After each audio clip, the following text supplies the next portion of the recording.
Greetings, mathophiles. Welcome to the third in a series of 3 videos introducing the calculus concept of the definite integral. In the first video, we looked at the concept of a Riemann sum, which was motivated by our desire to solve the area problem, the question of how to find areas of irregularly bounded regions. In the second video, we made a formal definition of a definite integral as a limit of a Riemann sum as the number of those rectangles grew explosively, and we worked some examples. And in this video, we'll be taking a look at some properties of definite integrals that are good to know about as you continue on your journey with integration. The first property makes perfect sense if you keep in mind an area model of integration. Integrals are not defined to be areas, they're defined to be limits of Riemann sums, but it is a very, very fruitful idea to think of them in terms of areas. I can't think of a case where I've been led astray by that idea. So first property, if a is in the domain of some function f, then the integral from a to a of f of x equals 0. And if you think of the integral as an area, and if you imagine integrating from x equals a to x equals a, you are envisioning an area of a region that has no width. And a region that has no width ought to have no area. By way of an example, we can say something like, what is the integral from pi to pi of, I don't know, cosine squared x dx? Well, who knows how to do that? But all you need to know is that pi is in the domain of cosine squared, and based on this property and the logic that we just gave, that ought to be 0. The second property is not intuitive at all. It's an immediate consequence of the fundamental theorem, and so when you reach the moment in your studies where you get to the fundamental theorem of calculus, it will be very easy to show that this has to be true, but it doesn't have a lot of intuitive appeal when you're starting out. I freely admit that. It's nonetheless true, and so we should say what it is. If f is integrable on closed AB, then the integral from a to b of f of x dx is the opposite of the integral from b to a of f of x dx. So first of all, this means that the lower limit of integration can be greater than the upper limit. It also means that the effect of reversing the positions of the limits of integration is to change the sign of the integral. Again, not intuitively appealing, but true.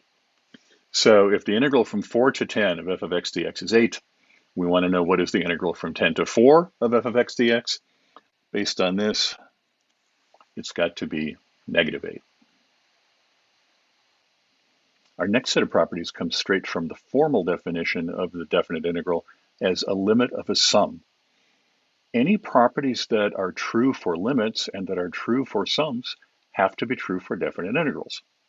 And so this is basically a rundown of all of that. There is also definitely an area model that you can apply mentally to these, and we'll mention that as we go. So if f and g are integrable on closed AB and c is some constant, then f plus g, f minus g, and c times f are all integrable on closed AB, and the following things are true. First, I can pull a constant factor out of a limit and out of a sum, which means I should be able to pull one out of an integral. So the integral from a to b of c f of x dx is c times the integral from a to b of f of x dx. And in my little example here, then the integral from a to b of 8 f of x dx will have to be 8 times the integral from a to b of f of x dx. But in my little example set up to the upper right there, that integral from a to b of f is 7, and 8 times 7 is, at last report, 56. Second, integral from a to b of f plus g dx is integral from a to b of f plus integral from a to b of g. Again, if you can distribute a limit and a sigma across a sum, then you should be able to distribute a definite integral across a sum. So the integral from a to b of f plus g here should be the integral from a to b of f, which we said in our example was 7, plus the integral of g from a to b, which is negative 4, and that feels like 3. And finally, the same thing has got to be true for subtraction. And so in our example, the integral of f minus g has got to be the integral of f minus the integral of g, and that should be 11. You can think in terms of the constant in the first property applying an expansion or a contraction vertically to the area, and so the integral should respond to that. You can think of the second one as stacking one area on top of another, and so the total area should be the sum of the two areas separately, and similarly for the subtraction. This next property has strong intuitive appeal until we get to the last phrase. It says if f is integrable on a closed interval containing a, b, and c, then the integral from a to b of f of x dx is equal to the integral from a to c plus the integral from c to b of f of x dx. And if you consult the diagram, it makes complete sense. I basically have two regions that share a common boundary, and the area of the two regions together should be the sum of the areas of the two regions separately. So to do a quick example, integral from 2 to 4 of f, if that were 5, and if the integral from 4 to 9 of f were negative 12, then the integral all the way from 2 to 9 of f would have to be 5 plus negative 12, also known as negative 7. Now that last bit, regardless of how a, b, and c are ordered. So for example, if b were between a and c, if it was a less than b less than c, the claim is that this would still be true. And a full investigation of that is beyond the scope of this video, but you can demonstrate it using some of the other properties we talk about today. So you may want to fiddle with that as a way of practicing with these properties. We'll finish with a couple of properties that have to do with ordering values of definite integrals. And the first says if f is integrable on closed AB and non-negative for all x in closed AB, then its integral from a to b of f of x dx, has got to be non-negative.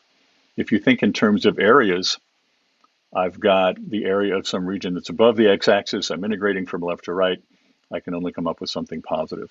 If you think in terms of Riemann sums, all of the f of x sub k stars are positive. All of the delta x's, by definition, are positive. And so if I sum them up and take a limit, I can't somehow come up with something negative. So, quick example. Tangent of x is 0 at 0 and positive on the rest of the closed interval 0 to pi over 4. So the integral from 0 to pi over 4 of tan x dx, whatever else may be true about it, has got to be non-negative. In fact, it's positive. Second, in a similar vein, if f and g are both integrable and f is greater than or equal to g for all x in closed AB, then the integral of f is greater than or equal to the integral of g from a to b dx. Comparison 0 to 2, 1/2 x dx versus 0 to 2, 2 to the x dx. 1/2 x is strictly less than 2 to the x, actually everywhere, and so certainly on this closed interval. And that being the case, there's no conceivable way that the integral of 1/2 x dx is greater than the integral of 2 to the x dx, actually anywhere, including closed 0 to 2. I hope it's been helpful to you to have a quick rundown of some of these properties. You're going to use them all at various times on your journey with integration. So happy mathing.